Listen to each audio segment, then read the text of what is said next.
add some others in if we don't have a lot of people, or I might just cut it short. Does it count that I was House Larkian?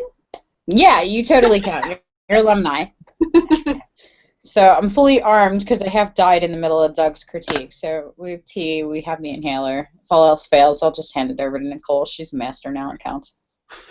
It's okay. I'm right now on my chat pushing them to get their level 5 done. So nice. You know what? I think since you are a House Lark graduate and now a master, you could totally send them the direct link. And if your people want to come jump in, that would be totally cool. I'd be okay with that. Sure. Let's see what they want to do. So. If I can find a link. Because the share option isn't at the top of the stuff anymore. Yeah, if you go to view and just click to show the toolbar, then the thing should show up. Otherwise, I have the link in the Convergence chat. So we're going to test run this and see how it goes. I think Chris can't make it. See, that's what I get for having it in the evening so he could come. That's all right. Darn's here, though, so he's really the only person that matters. Everybody else is expendable. So, okay, so I figured we'd try it on 15-minute intervals. So 15 minutes are yours. We can discuss whatever you're interested in. You can bring images for critique or for retouching or whatever the case may be. And then we'll just hit on a couple of topics. So, Darn, would you like to be my first? He's thinking about it. Yeah, I can. Okay. That's working. I'm digging on the mic. You look very efficient. Awesome. Cool. So, I wanted to talk about pricing and quitting my job. So I'm bored as fuck, but also I'm super busy. I've been getting away of photography stuff. So that sucks. Been doing a bit of Instagram. I think we might have to have you actually type it because there's so much background noise I can't hear you over everyone else. Let me finish my breakfast and I'll move away from everyone else. Okay, sounds good. We'll pause you for now. And Bruce, how about you? How's life in the wonderful world of Bruce? It's pretty good. I got no complaints right now. Good to hear. So I've been spending a lot of time going back through my huge archive of pictures looking for stuff to go back and clean up and re-edit and add to my website and get my portfolio built out. Okay. And I find I can't look at any of my images anymore without re-critiquing them. And is that bad? Initially, no. But yeah, I've been finding it difficult to find where to stop again. So it's I have to then sometimes put them away and come back to them again. Hey, Bruce. Hey, how you doing? I have both the Bruces. Got the Bruces. Now we can start doing philosophy around here. I like it. And speaking with Australian accents. That's right. That's right. So yeah, that's what I've been spending a lot of time with, to just make sure I get some more artwork out there, and at the same time going back and looking for opportunities to leverage some of the stuff that other people are doing, like what Sandra's been doing lately with or the last week with the distort filter and some of the stuff she's done there. Okay. So it's pretty. Some of the stuff it's giving me some additional inspiration and way of looking at different images. So are you looking to go through and have your images critiqued by someone else, or are you looking to see if you're over critiquing, or are you over retouching because you're obsessing over them? I actually want to prepare a bunch and do what Ray did for his first part of his level 21, and put a series of 10 or so pictures up to get other people's feedback on them as far as what they think. Well, exactly what he did. A vote for yes or no for a portfolio, because I'm finding that stuff that I'm putting up on Instagram, in some cases there are images that I think will do really well, and they do, and then I put other images up that are just there to keep interest alive, and they take off, and I don't know why. Okay. Well, do you have a collection of them here? Can we look through a couple of them real quick? Yeah, let me fire this up. Okay.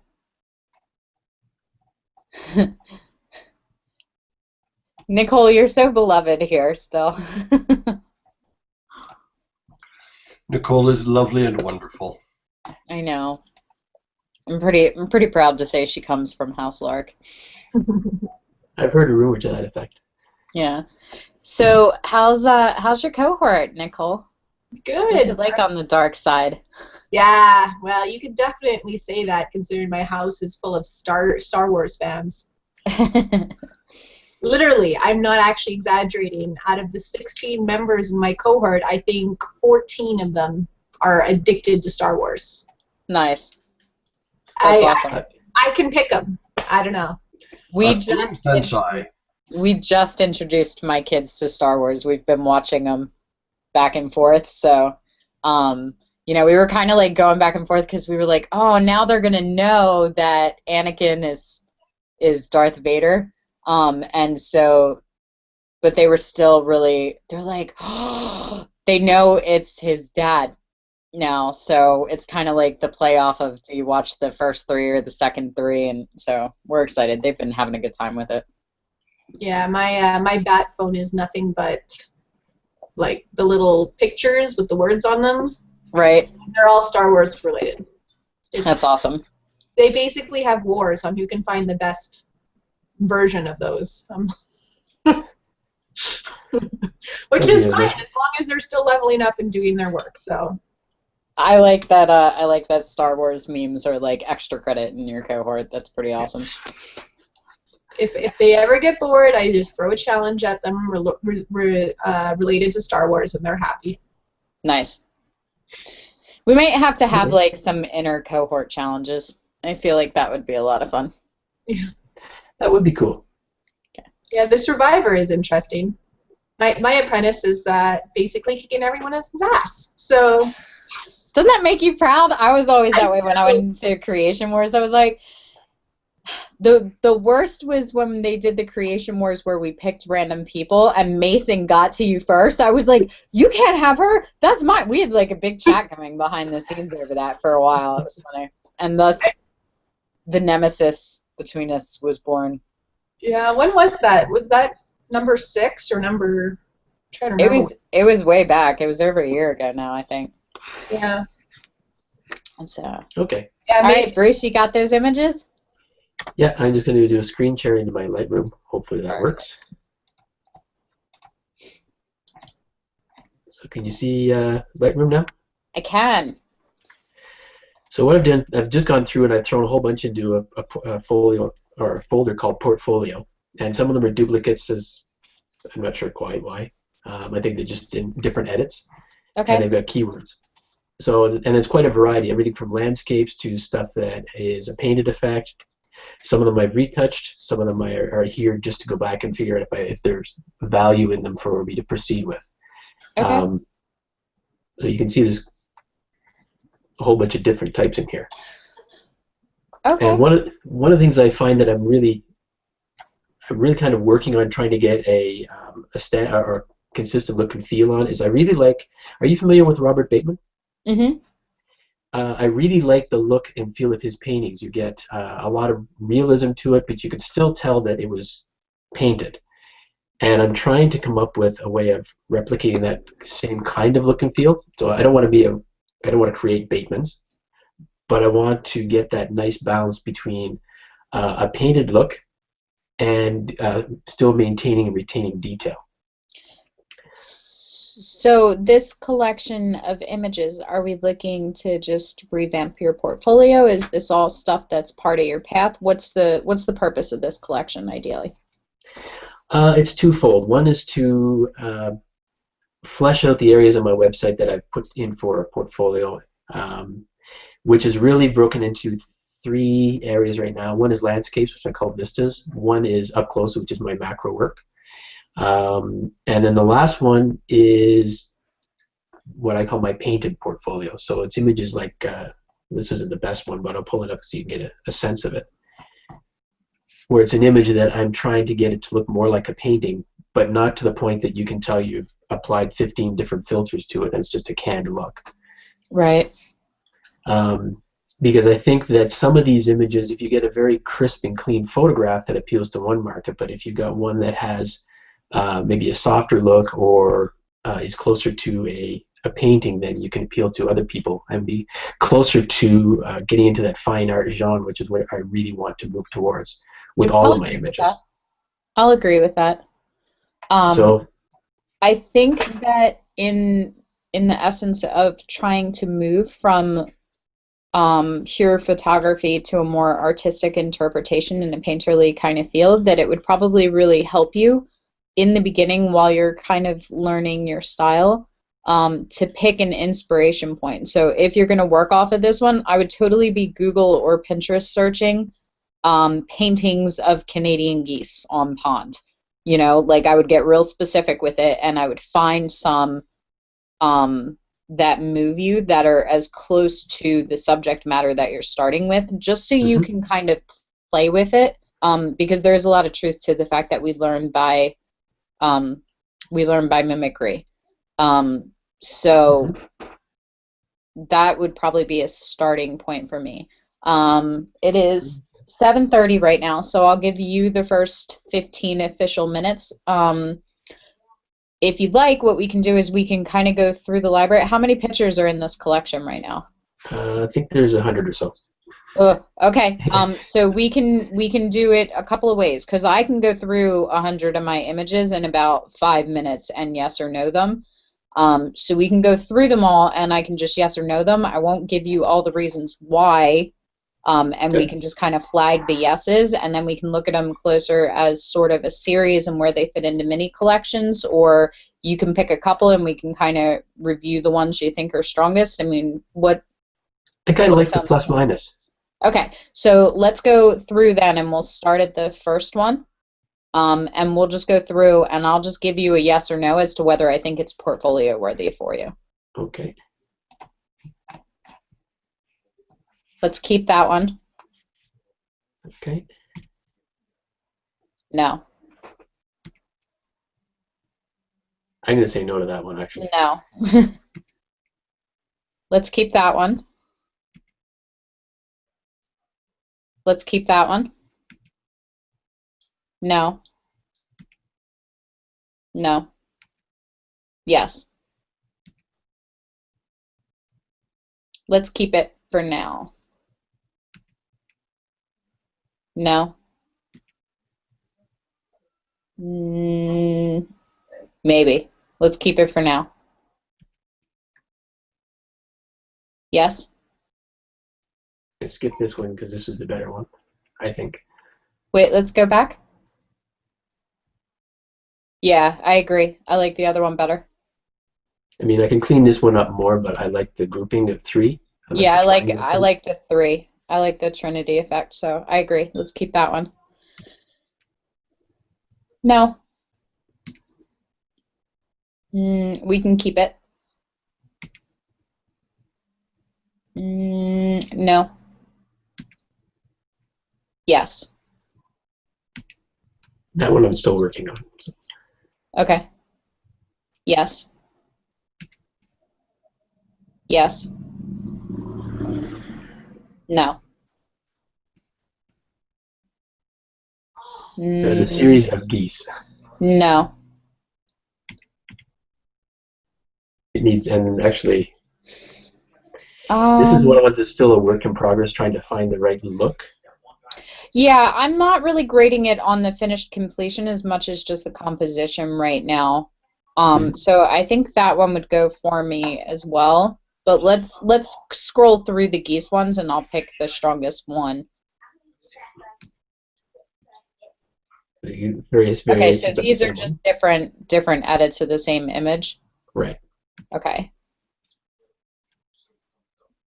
Keep going. I like that one. I like that one. Really? Because I'm not big on all of this. I actually like the fact that it grounds it. I don't like the fact that the second geese's head is cut off. I feel like if it doesn't work in portraiture, it doesn't work for animals either. So you wouldn't want to do a family portrait where somebody's head was behind, mom's arm. True. but I like the energy of it. I don't mind it. I kind of want to like the other bird that's like way in the back flying there. But I also don't. I want to like it more than I actually like it, if that makes sense. Yeah, because I keep having the same thought with it. Okay. I love that one. That's my favorite of the bird series so far. Yeah, I like that one too. I like Barnes, by the way, in case you haven't noticed. I like that one. I love that one. I love that one. That one's really cute. Nope. Better. That one can stay for now. I like that one. I scroll through multiples of the same one because it got picked up in the same portfolio. Okay. Oh, I think I like that one better. Okay. Leave both of the owls in, though. We'll do a second pass for those. All right. I love that one. That's beautiful. Keep that. This one I'm just redoing because I think the colors are oversaturated. Maybe just a little bit. Particularly around like the opening, like the top of the flower. Yeah. There I see it a little bit, and in the dark purple coming down underneath, but I don't think it's too bad. You might want to pull back just a little bit, but I don't want to pull back too much because I like the color in that. I tend to like contrasty images, but I find that this one's just a little bit too edgy. And Yeah. It's introduced a little bit of green where I don't want it. Okay. Yeah, I can agree with that, but I love the shot.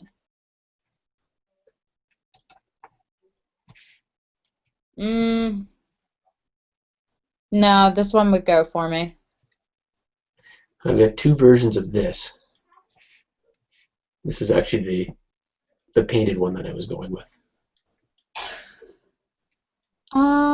I think I like the second one better. This one? No, the one that we were just, yeah, I like that one better.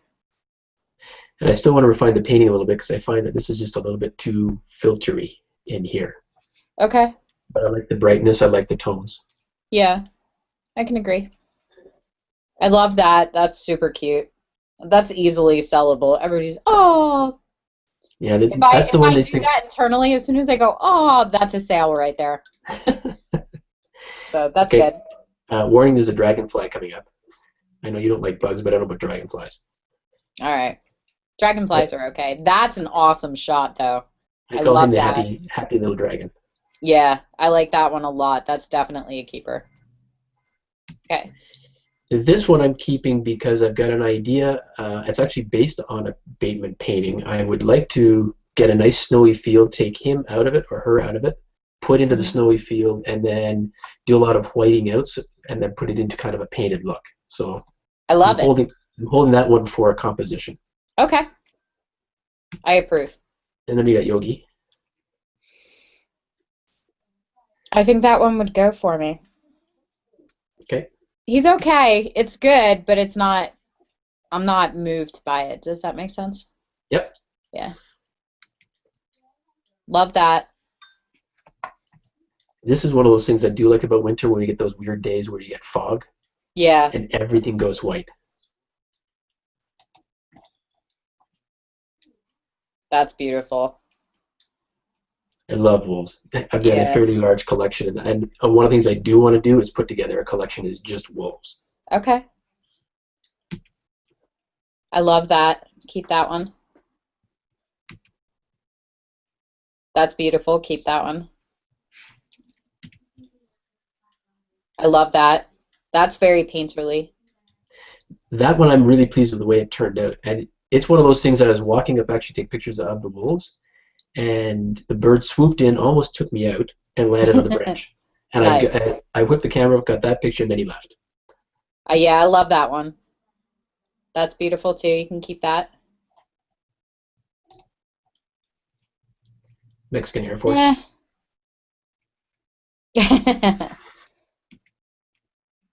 I like that one better. This one I'm keeping because I'm not sure what to do with it yet. I like him. You don't see a lot of males that are that white, but I'm not Very sure about all the stoic. farm stuff. He's got a lot of personality. I like it. Go ahead. This one I've actually cleaned up, and I posted on Instagram yesterday. I got rid of some of this stuff down here and did some cleanup up here, so it turned out a little better. Okay. I like that one better. Oh, maybe not. Sure if I crop that in or not. Yeah, I think if we cropped it in and made him pretty much the whole image, that would probably work better than, yeah. There's a lot of empty space that isn't adding anything to it right now. Yeah. I like the next one though. Let's keep going. Yeah, I like that one with the reflection. That one has definite painter potential. Keep going. Love that. Actually, buy a frog though. At least not that frog. I've got one I think they would buy. It looks like he's wearing a bow tie. Okay. Keep going. I love that. Keep going. That's awesome. This is actually one of my 30 new photos for my level 21. Perfect. Well done. 5 karma points. I approve. Thank you. No. I know it's a double rainbow, but the double rainbow is what sells that image, not the photography. Yeah. Does that make sense? It does. That one I like. That's another one of my level 21s. Yep, that would stay. That would go.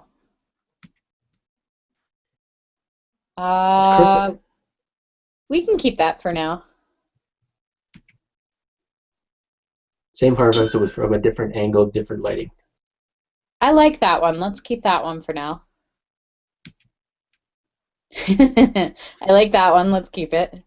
See, emotional reaction. It's lighting, technical precision, following the rules of composition. If you get someone to have an emotional connection, it will trump every time any technical precision.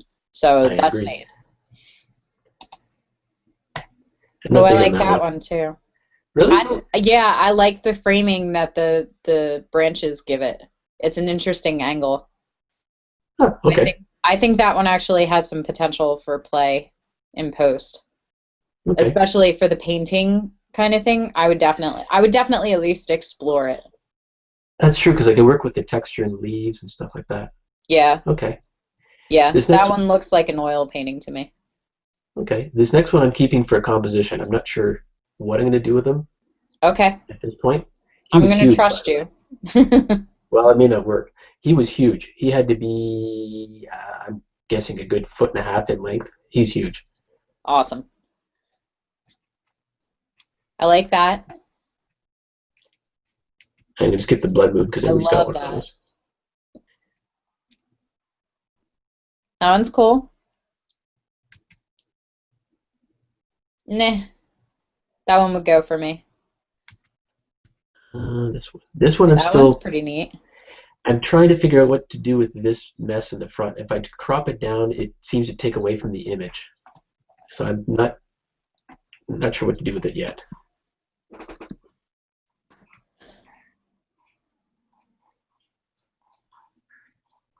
Nah, I could leave that one.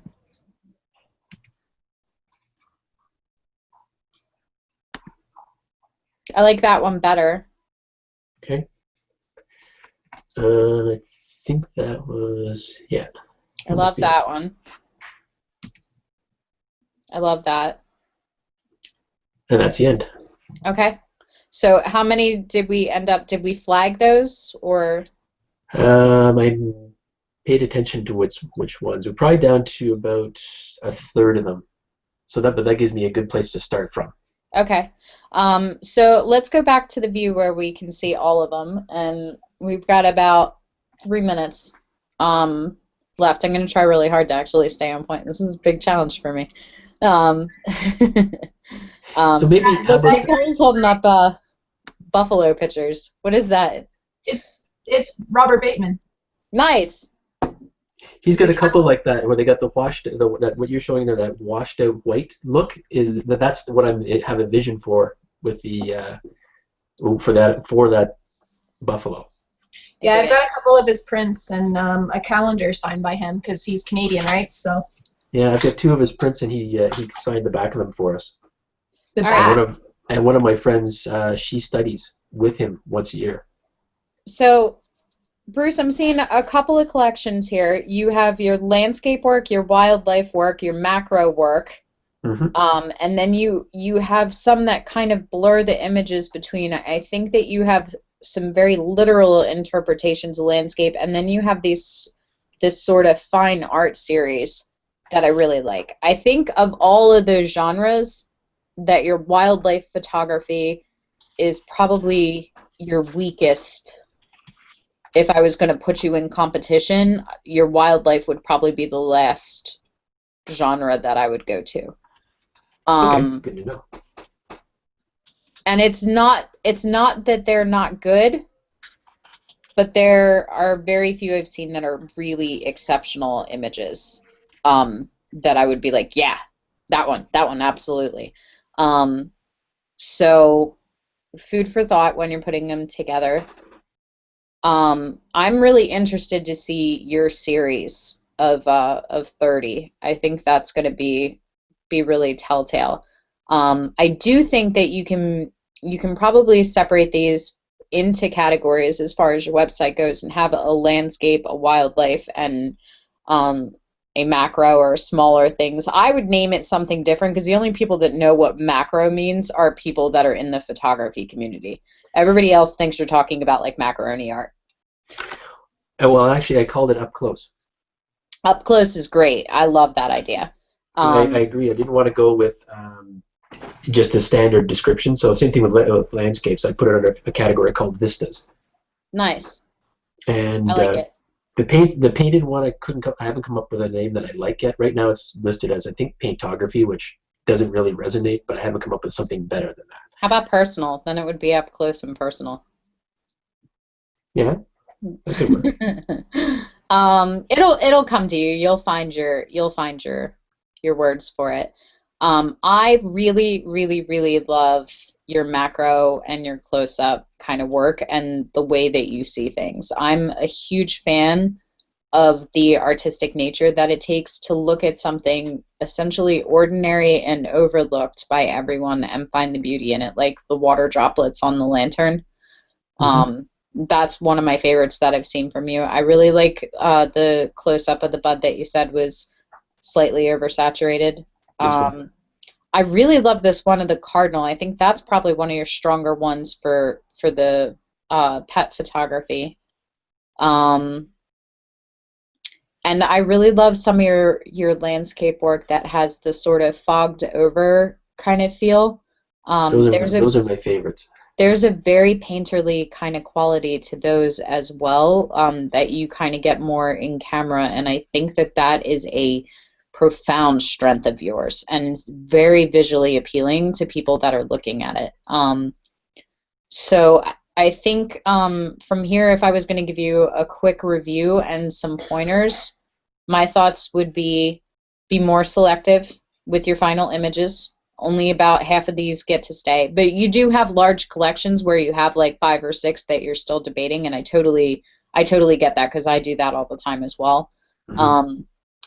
But I don't know that if you weren't my apprentice and I sat down and had to pick 10 of your images out of a collection of, say, 100 images, I don't know that I would pick your wildlife, your landscape, and your macro as all from the same photographer.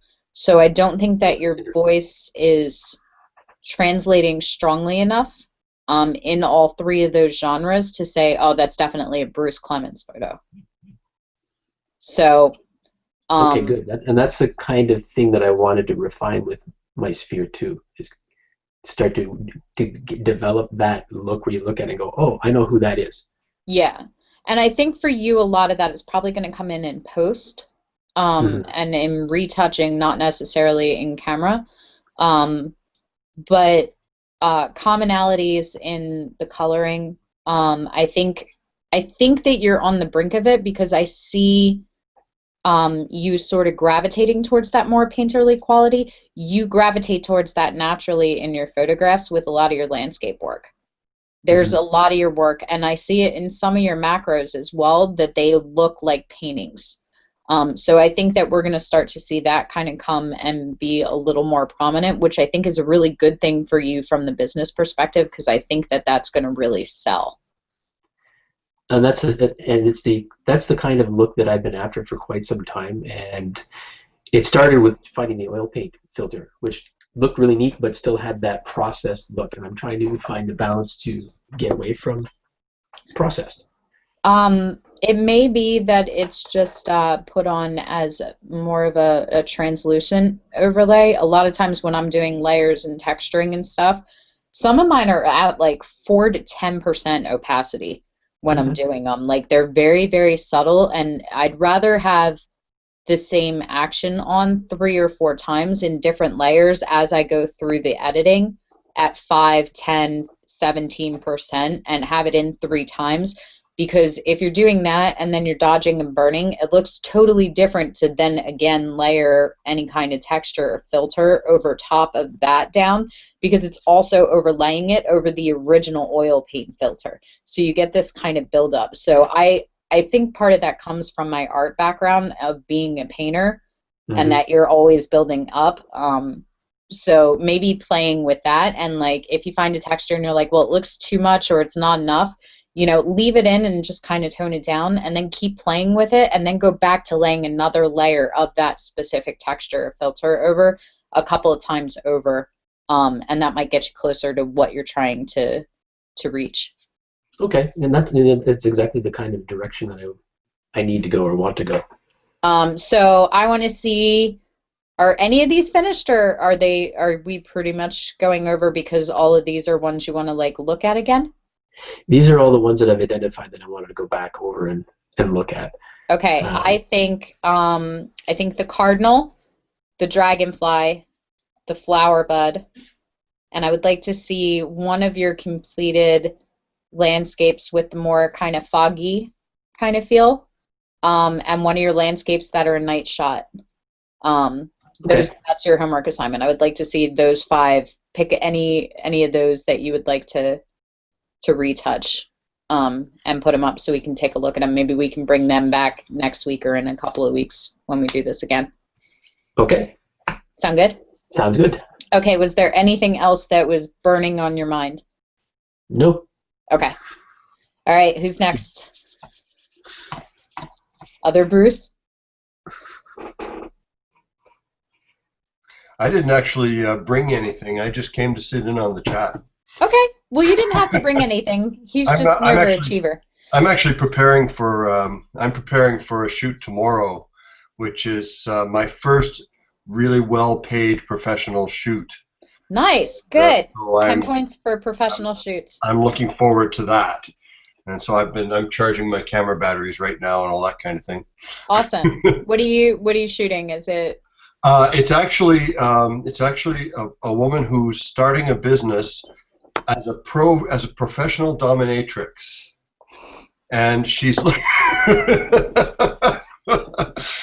not where I thought you were going with that. She's looking for publicity shots and for her website, and so awesome. She hired me to do it, and she's paying me what I asked her for. That's always good. I've had a few of those as well. I did not know that's where you were going with it. So that's good. That's an awesome first shoot. It won't be boring. It's actually one of the communities that I'm targeting in my marketing. Okay. So it's a good opportunity for me, really. So how are you feeling? Are you ready to shoot? Do you know what you're doing? You got lighting? Yep. Do you have ideas? You're feeling pretty. I've got a really beautiful studio space, and I've got some. I've been out looking for various ideas. I spent a good several hours today and yesterday surfing around looking for ideas for posing and that type of thing. I've had a couple of really long conversations with her about what she's after, and so we're going to be setting it up. We're going to take our time, have a lot of fun. I think it's going to be good. I've got my lighting worked out, I think. Awesome. I have a couple of quite good studio lights. I own a couple of Einsteins with good soft boxes on them. So I'm not going to do anything experimental because I want to get it right. But it should be good. Do both. If you have, wait, I gotta mute you because I can't hear anything but myself. Do both. Just if you're nailing it and you're confident and you have what you have and you're like rolling through it before you change it, just take 2 or 3 frames that are experimental or trying something different, whether it's with the pose or the lighting or the angle. Play. Some of my best shots have come from that. But do it after you go nailed it. I got it. And then the only other advice that I would have for you is when you're shooting clients, once you know who they are, shoot for that. So, if we're talking about a dominatrix professionally or just in personality, associate words with that, like strong, and that comes out in the lighting, and it comes out in the posing, and it comes out in the expressions.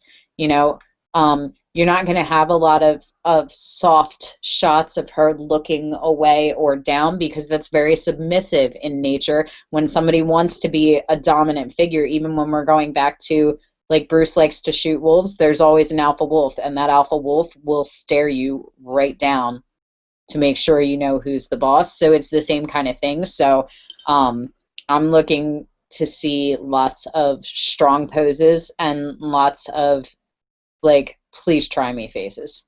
That's every girl knows what they are. She's also bringing. I unmuted myself because I'm defiant.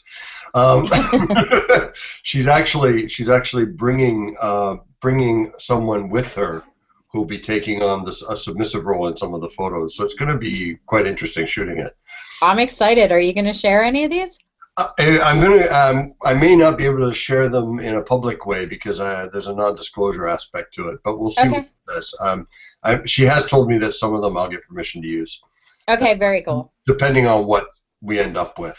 Well, I will allot you a 20-minute karma point free hangout so you can go over these because I'm curious. Okay, cool. I'm excited to see them. You want to see something totally unrelated that's just fun and absolutely wasn't meant to be serious? So I was we're live. Serious, but it's not something that I'm trying to sell or anything. Okay.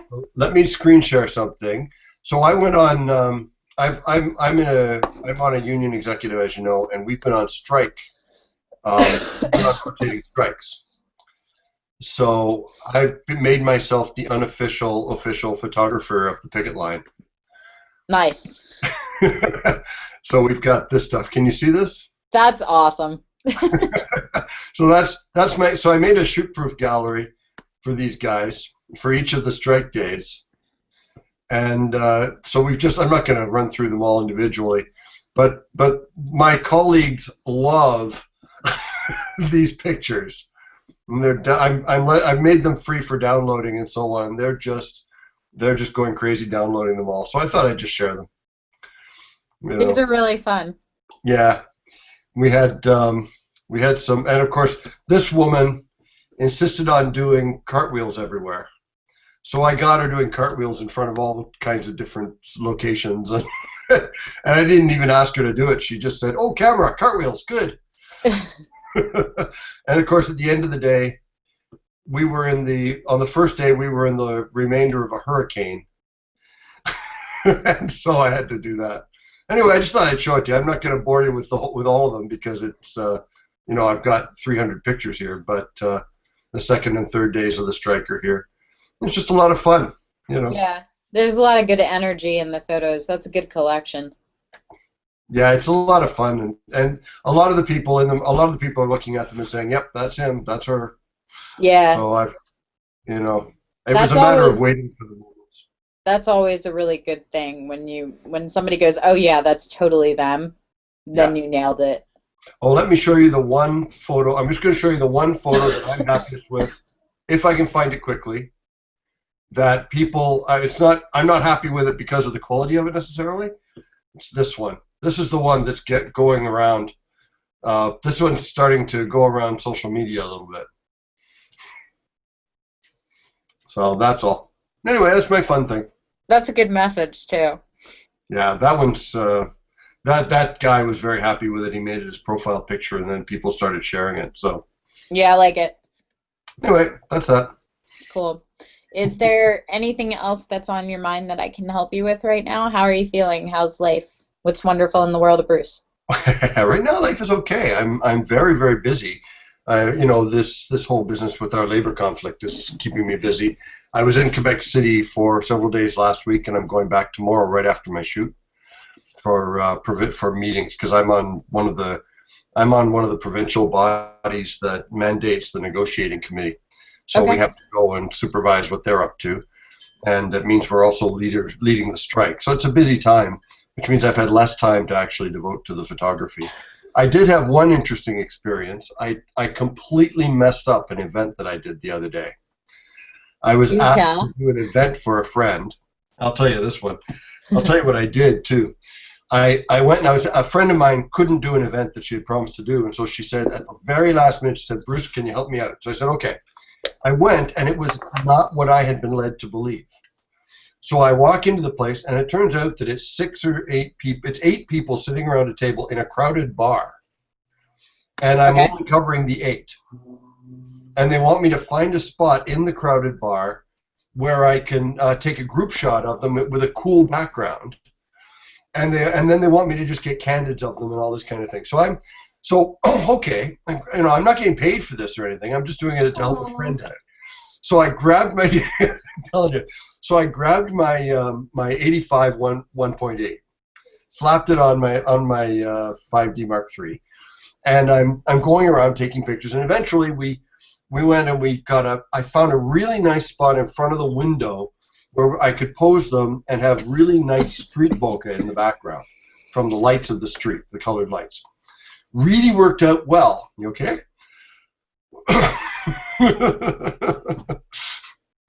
Really worked out well, except for one little teeny weeny problem. I hadn't been expecting the dark. I hadn't planned on it, and I made a rookie mistake. Can you guess what my mistake was with a group shot in a dark room? That they were backlit? No, that was fine. I used Shallow shallow depth of field. Yeah. I used a very, very light touch of flash to get the lighting right. That I did right. I had my lens set at 1.8 for the individual shots, and when the group shot came around, I didn't change it. Oh, I've done that. So the front row was clear, or the back row was fuzzy, and the back row was clear. But I did one thing that was very good. I took 2 shots in a row in the first shot, and I took them really quickly together, really in quick succession. One of them, I focused on somebody in the back row, and the other one I focused on somebody in the front row. So guess what I did? I composited it. 1.8 though, that's still got to be tough. I made a composite of them, and it's fair to middling. I had to add grain because one of them had more flash than the other. Mm-hmm. So I had to add grain over the composited elements and so on. But I was able to just take the 2 guys from the front and slap them over top of themselves. And because I hadn't moved and they hadn't moved much, all the shadows were correct. The reflections were off the window were right. It was just a matter of getting the angles and everything right and getting the grain and the lighting looking right. So it took me about an hour. I got the group shot, which was published. It was published in a magazine. That's awesome. So I didn't tell them what I did, but anyway. That is I messed up.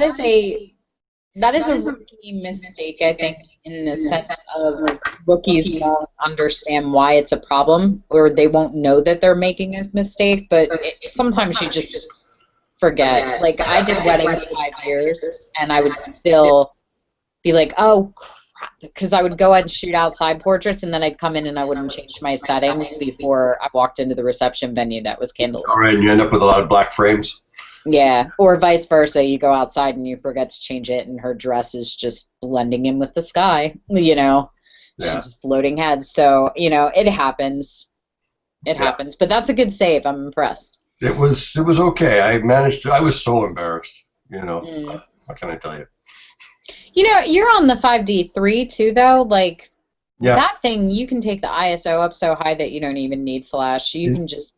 In that room, I was shooting without flash most of the time, and I was shooting at about 3200.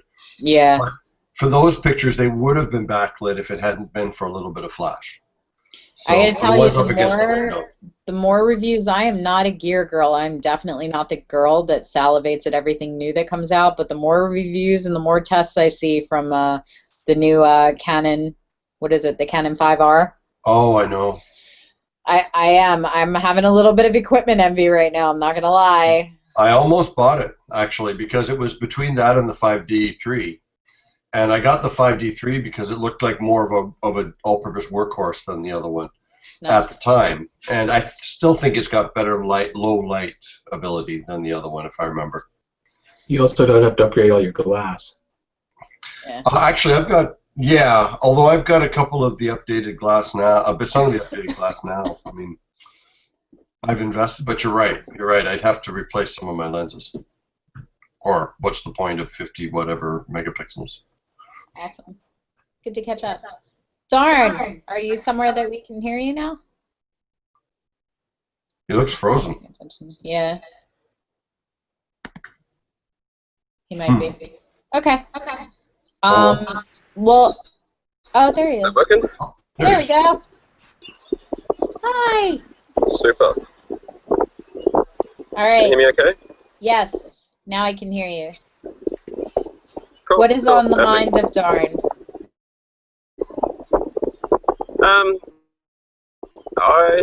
I want to get the fuck out of IT because it's boring. Super fucking busy. I finished work at 2 a.m. last Friday, and I'm just totally over it.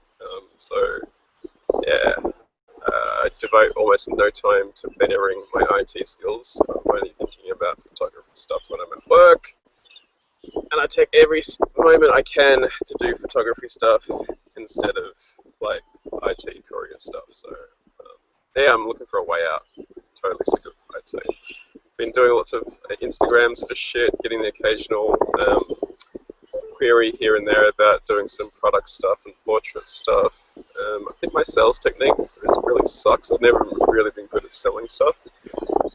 So I've got no idea how to pitch to potential clients. That's probably my largest weak point at the moment. Okay. Are you really ready to quit? I fucking hate it. It's so boring. It's killing me inside. Enough that you'll go in and hand in your notice? I can't do that because I need income to live, pay bills and shit. The best way to put dinner on the table with your work is to know that dinner depends on it. We were having this conversation the other day. It's a bold move, but you're not a shy person, so you would be one of the people that I would encourage to at least consider it. But you have to know how hard you're willing to work, because I did it, but I was putting in 20-hour days, and I wanted it bad enough, and I was doing the stuff that I didn't necessarily love about the photography business for a good 8 to 12 months, and I gotta be honest, it is terrifying when everything is hinging on it, but that's also a really strong motivator to do it, and I respond well to that. I don't know if you do. The part of me that is your master at the Arcanum is inclined to say, do not quit your job and base all of that off of your master's bold moves, but I will tell you that it was the best decision I made. That being said, if you're really looking to get out of IT and go full-time with photography, I think that you need to draw some hard lines and make some tough decisions about what you're willing to do and what you're not willing to do. So are portraits an option? Are weddings and events an option? What is it that you're willing to shoot? Is it solely product photography? And if so, what kind of products, and how are we getting in touch with those people? So the way that we were kind of going through with Bruce's images and going yes, no, you should be doing that with genres of photography right now. Which, by the way, Morgan is in the chat making fun of me that it sounds like I'm picking escorts for the night when I say yes, no. Like, no, yes, lose the pigtails and we'll talk. So, what are you willing to do? Because what I don't want you to do is I don't want you to go, yeah, I'm a full-time photographer, but then be shooting, you know, seniors or weddings and telling me that's killing your soul as well, because that's not an improvement. Yeah, weddings probably not. Weddings and children not. I don't mind. Like, I'm not a huge fan of events, but there's so much of them. I see so many of them popping up all the time on the ads and stuff. So I wouldn't mind. That'd be my line in the sand, doing events. Yeah. Okay. Why events and not weddings? I think events, there isn't as much issues with people trying to direct you, and I've seen too many brides trying to take control of photographers and scenes, which would fucking infuriate me to the nth degree. One of the things I like about products and the lifestyle stuff and fashion is you create the stuff, you have complete control, and if it's just me pressing a button or someone telling me how to do something, I'd fucking lose it. Okay. I'd walk off. And also I kind of find them boring. So I think if you don't have some sort of passion about the thing that you're photographing, you'll probably take really shit photos. Yeah, no. I think that it's time or money. It's passion or profit that motivates. So when you're like, no, I don't want to do a wedding for $2,000, you know, that's different than how you might feel if you're doing a wedding for $20,000, and you might fucking love the idea of it if they're paying you $200,000. So it's always time or money. I charge double for any genre I don't want to shoot in. Like, I do not want to do senior portraits ever, and I don't want to do children's photos anymore. But if you're going to pay me 4 times what I'm getting paid to do of girls in their underwear, then yes, I will take pictures of your kid in diapers. If you're going to drop $10,000 for 2 hours worth of work, I will find my way through it, and I will do it with a smile, and I will love every second of it. Yeah. So I guess having said that, it depends on the style of wedding as well. Like, I saw a thing for a gay wedding, which I thought would be kind of interesting. Yeah, that's right up your alley. Anything that's going to push someone's buttons is probably in your genre. That is your genre, pushing buttons. True. So we definitely, ideally, we would like to build a business around product photography. Yeah, product. Okay. Then my advice to you, my homework assignment would probably be to go around locally, and I would make a list of 500 businesses that are near you that sell a product. Stores on the strip, like, you can literally just walk down and add them to your list in your cell phone. This is the store here. Next door to that is, you know, Black Lab Bistro, and then there's the women's, you know, apparel store, and then the shoe store, and then the cafe. Like, anybody that's selling a product or even a service, like, even if it's a spa, you know, going in and having pictures of their stuff. Specifically, you will have more success with smaller businesses and mom and pop shops than you will chain stores, because they have to go through corporate and franchising for their stuff. But I would look to have a list, and the larger the list is, it really is a numbers game. We were having this conversation in Sphere 2. Ray Warren shares a landscape photo, and he gets like 40 likes and like 20 comments or something. And then somebody else shares it to their page and says, check out this photo, and it gets thousands of likes and comments. And he was frustrated. He's like, why can't I get that interaction? But when we broke it down, he actually had a higher response rate. Like, his percentage of people for how many follow him as opposed to how many are commenting and liking and interacting is higher than this other page. It just doesn't seem that way because he's going, well, they got 2,000 likes and I got 20, but they have hundreds of thousands of followers and he's got a couple thousand. So it's the same kind of thing. If you're looking to build up quickly, then you want a larger pool to pull from. So putting together your portfolio and essentially just going in and either cold calling or just walking in. And I'm a big fan of walking in, and I think that that would work better for you because of your personality and how you are in person. Rather than emailing them or calling them, I would just walk in and go, look, I'm a local photographer and do this insane product photography work. Here's my portfolio, especially if you're talking to girls, having something to touch is a big deal. and letting them look through and talking to them about what you can do as a collaborative thing. You know, if we're looking to get you out of your job, then money is a big deal, but also don't overlook mutually beneficial relationships. You know, if you go to a local bar that is like your place every Friday and you have a coffee shop that you stop at every morning, if they're trading you free coffee, that's $3 you're not spending every day, which is $21 at the end of the week, which is, you know, $100 a month that is now in your budget, which means you can make $100 less and not, you know, change anything about your current lifestyle. Does that make sense? Yeah, I kind of do that with some of my barmates already. Those friends, like I said.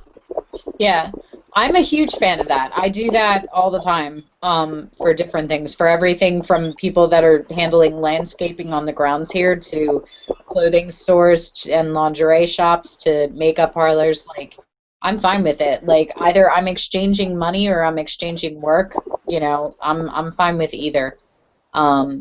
So that would be my advice, would be to put together a big list of potential companies and start reaching out to them. I kind of did that in level 12, so I think there's 100 companies, so I had to come up with the Google document. Yeah, I don't think all of them are like super small. Some of them are like kind of sizable, like you're saying, corporations. yeah, and it's not a bad thing to reach out, but your yes rate, the number of people that say yes, let's get together, will be much less with franchises and larger corporations. The bigger they are, the harder it is to get into, as a general rule. Yeah. I do have the Asian ambassador for Belvini following me on Instagram, but he just won't fucking say anything about any of my photos, which is really frustrating. I feel like I'm dating him. That's awesome, though. It's, you know, sometimes it's just a waiting game. Wacom was following me for probably 8 months before they finally said something on one of my images. Same thing, like I had Sigma for probably 3 years before I worked out the sponsorship with them. So, but yeah, I think from a business perspective, that would be the next step. And then I would probably take the list that you already did in your one level, and I would definitely categorize and see if there's any overwhelming categories. Like, do we have a plethora of restaurants, cafes, bars, like, you know, food and beverage kind of places? Are there a lot of clothing shops? Is there only one that's I don't know, like a pet store or, you know, a chocolate candy shop kind of thing? Figure out where the commonalities are, because you would probably want to have a portfolio for each of them. Like, you're not going to walk into a shoe store and impress them with an image of, you know, of a bottle of alcohol necessarily, even if it is a really good shot, because it's not their market. So being able to put together a portfolio that appeals to them would probably be the next steps. But I mean, really, this is the kind of thing that you could sit down and you could do this today and really break it down and then start worrying about your portfolio and the gaps in it, and you could have all this done in a week. It just depends on how hard you want to work for it. So that's where we get into how fed up are you. Yeah, I do get like weird followers on Instagram, like cafes that like all my alcohol shit but none of my coffee shit. So I'm like, what the fuck? It's bizarre. It might be a timing thing too, which is always good to pay attention to see if there's a correlation. If they're liking all these photos, are you posting them at the same time of day, which may be the same time that their social media person is on? Sometimes there's really strange correlations that we don't think about. So, what else? I'll be charging these people.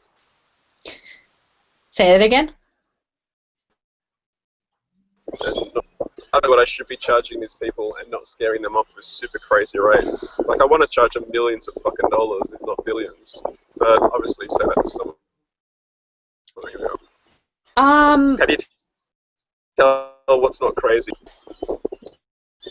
You know, I would have to do some research, or you would have to do some research in your local area to see what they're getting approached at by other photographers that are doing similar work. There is some truth to that. I do not believe in setting my prices based on what my competition is charging, but it's good to know what the other numbers they're getting, because if they're coming in and 3 out of 4 photographers are telling them $100 to $200 and you go in and tell them 2,000, then you better be bringing a product that looks like it's worth 2,000 compared to what their $200 product is.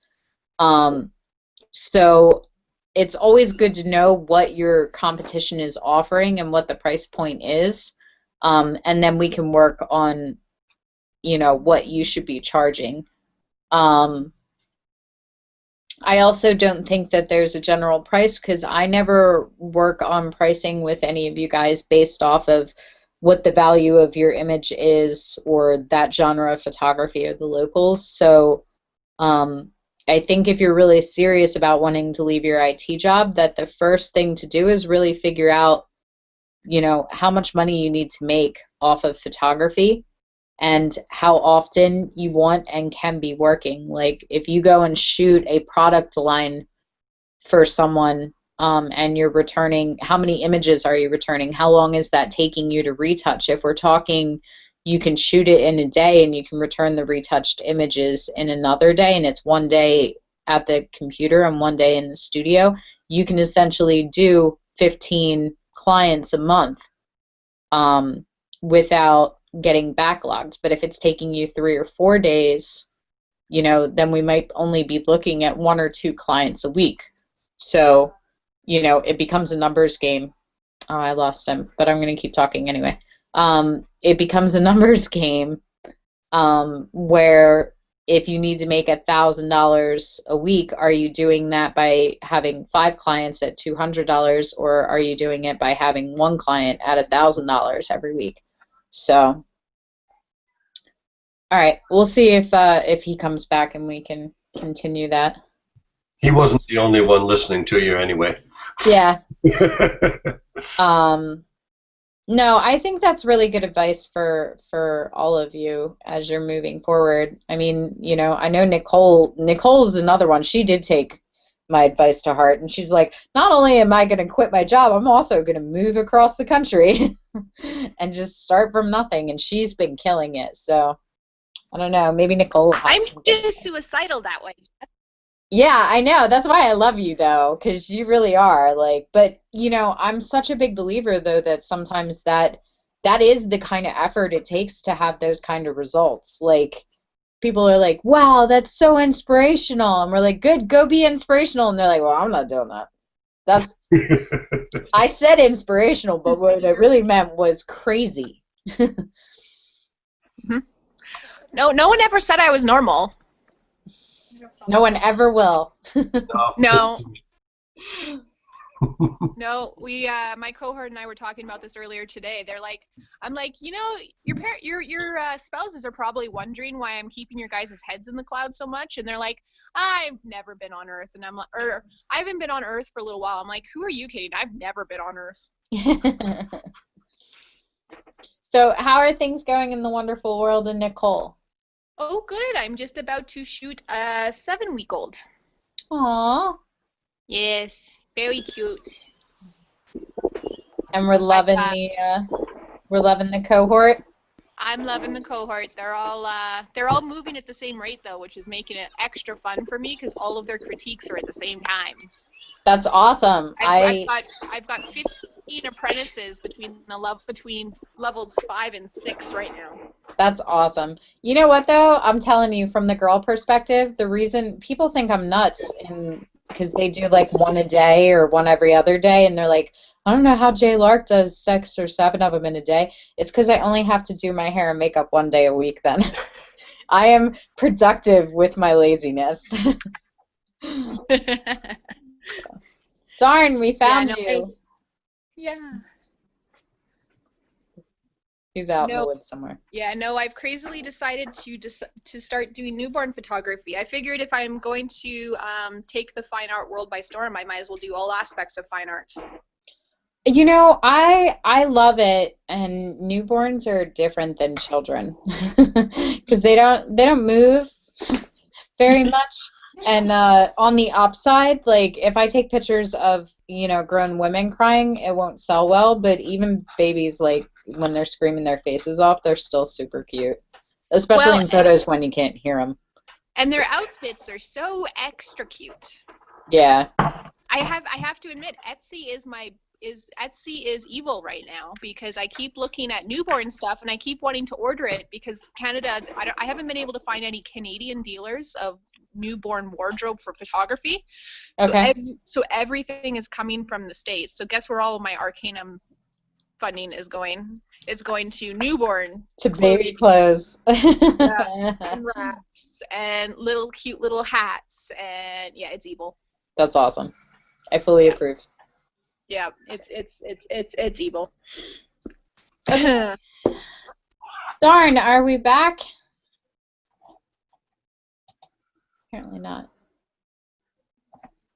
I'm going to give him another minute, and then if there's anything that you guys wanted to wrap up with or had other questions, we can do that, and then we'll draw it to a close. Darn's doing that Arcanum advertising thing where you see the guy with the Google Glass off in the woods somewhere, the level infinity master who's communicating with nature and his camera. That's what Darn's working out for here. He's the Arcanum ideal. I like it. Feel free to send me some Google Glasses. That'd be awesome. Oh, Jesus. They just discontinued them. They're not gonna make them anymore. Really? So they're like a lucrative limited edition thing now? I think so. I'm curious. I'm curious to see if we can get any support for them now too. They just did not take off. They got really negative feedback from the general public. I think some of that was their own doing though, because they made them limited edition and only certain people could have them. So I think if they had just gone public with them, rather than going public with the idea that they were beta testing, they probably would have gotten a warmer reception. But people are very inclined to speak out against and hate on the secret club that they're not allowed to be part of.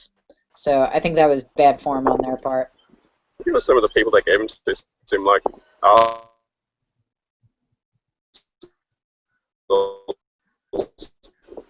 a lot of thingy on it. Those people didn't seem too good for product placement. Yeah. Brand ambassador.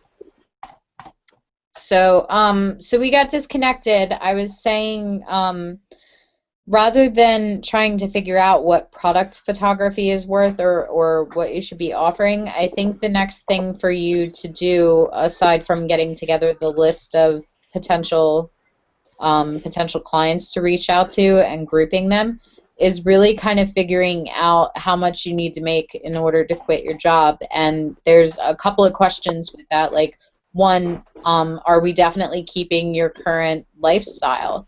Are we willing to give certain things up? Are there monthly expenses and things that you're doing that you're willing to set aside in order to not have this job anymore? Like, no. Okay, good to know. So those are important questions to ask, because for me, I was totally willing to. I haven't had TV in 3 years. And it was one of the best decisions, going down on your cell phone bill and maybe not having a smartphone. Like, these are things that make significant differences in our lives. But then somebody's like, well, maybe I don't hate the job that much, So those are good things to kind of ask yourself and figure out in the interim. If you need to keep the same exact lifestyle, then we need to keep the same income. So at minimum, your photography needs to make the same amount as your IT job. So you need to figure out what that is a month and how that translates to how much you can work. Because if you can shoot and edit an image in 2 days for a client, then essentially we could have you do 15 sessions in a month. But if it's taking you 4 or 5 days editing to return that to the client, we don't want you to get backlogged, so you're probably only doing 4 or 5 sessions a month. So, you know, the trade-off with that is if we're making $1,000 and you're shooting 10 clients a month, then you only have to charge them $100 to make what you need to live. However, if you're only shooting 5 clients, then you're charging them $200, and if you're only shooting 1 client a month, then you're charging them $1,000, you know?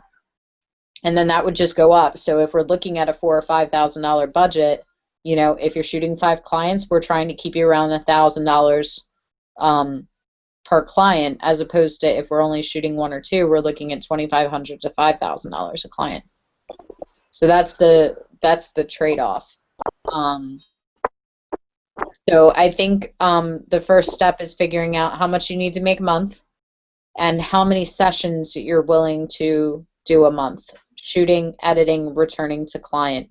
How many you're willing and how many you can based off of your shooting and your editing times. And then that will give us an idea of how much money you have to make. So if we know that that puts our estimate out, if we know that we're talking about $5,000 a month and that you can only shoot like 1 to 2 clients a week, then we know that we're looking at about $1,000 per session. Then the idea is to build the package and the collection up to be worth that $1,000 value. And then there's the trade-off with that too. You know, if you're providing prints for them or brochures or some kind of marketing material for the product, then if we're looking at that $1,000, we have to add in the $250 you're spending on prints and the $50 that you're spending traveling and, you know, the $300 that you're spending renting studios or lights. So now we're not looking at $1,000, we're looking at like $750.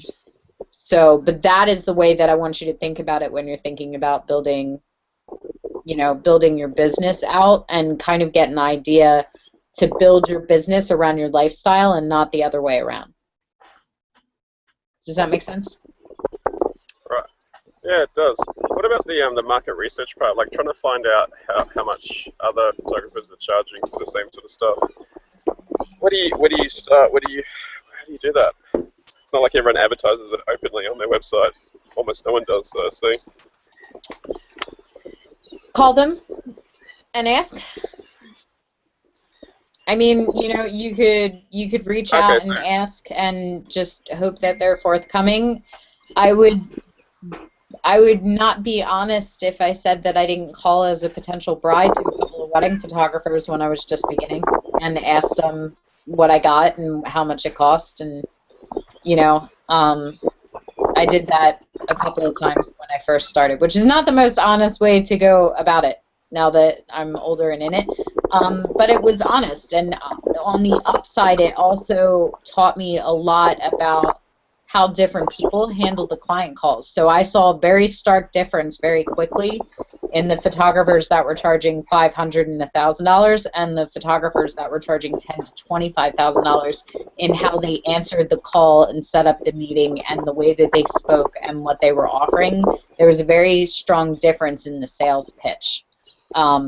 One of the best pieces of advice that I got from a mentor of mine regarding business was to step out of the photography realm and go get sold something really fucking expensive that has nothing to do with photography.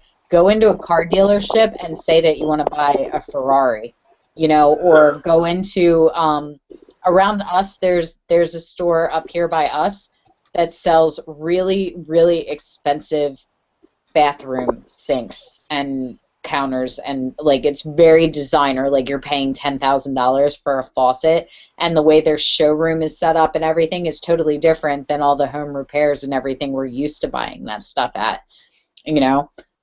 So I would go and I would do some research and see what you can find. Some of them won't have their prices, some of them will. You can reach out and ask them. I'm also a big believer that you get what you pay for, and you know, information is valuable. So it may be that you just reach out to someone that's doing really well. Like I would look and find maybe your top 3 photographers and reach out and ask them if you can buy them lunch or a cup of coffee to pick their brain for half an hour, or if they do any kind of mentoring or one-on-one, sessions where they'll basically tell you what they're doing. I'll also tell you that people are more likely to be helpful if you're not in their direct market. So if you're next door to them, they're more inclined to be a little territorial, as opposed to if you call someone that's, say, 50 to 100 miles away from you, that you're not really impeding on their market. Yeah, that makes a lot of sense. Yeah, so that should be enough to get you started, though, and then you can come back with what you found, and we can keep moving it forward. But that's plenty to begin with, because anything more will just start to get overwhelming, and you'll start forgetting what you're supposed to do. So, I think I lost him again. Okay. Final thoughts, questions, comments, concerns. I'm really curious about the board behind you. So it looks like a massive math homework. I was wondering the same thing. So this is actually November is NaNoWriMo. It's National Novel Writing Month, and so for part of the Reliquarian, I have to keep track of time for different characters in different places because there's this time relativity thing going on. So this is how much time has passed in each of the 9 worlds that are in this book, and how old all the people are as a result compared to people on the other one. And so I had to have Mackenzie come over because I don't do math, and we'd actually break it down, and she had to do a whole chart and explain to me how it would work. Darn, this is recorded, but it'll only be available to our group, so it'll probably be in Convergence. I'm not going to put it in the library, it's just for our people.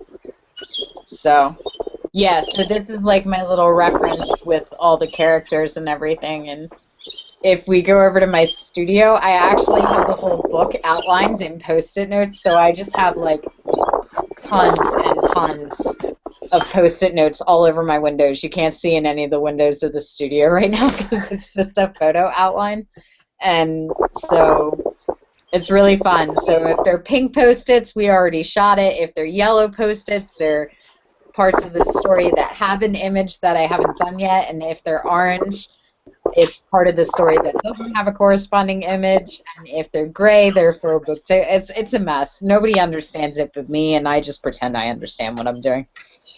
So, so I've written a few of my math teachers and told them, you were right, I did need that. So it's been fun because it's all ratios too. I'll show you. It'll be. You have to let us know if you start using calculus. There's an author that I read. He was 22 years in the writing of his novels, and the last 3 actually had to be written by another author because he died. But before he could complete the series, but he did the same thing. His notes were massive to keep track of all the individual stories, the characters, the images, where every word story, things like that. Yeah. So if you see right now, these are all ratios to keep track of the relativity, which I did not remember how to do, and so this keeps track of everything going on. So, which I knew was going to be fun. So, 74 years have passed on one world, and 400 and some have passed on another world, and I was thinking about it in regards to how that would mess with someone to, like, imagine if you came over and visited me in PA, and when you got back a month later, all your people were 10 or 15 years older, or your children were older than you.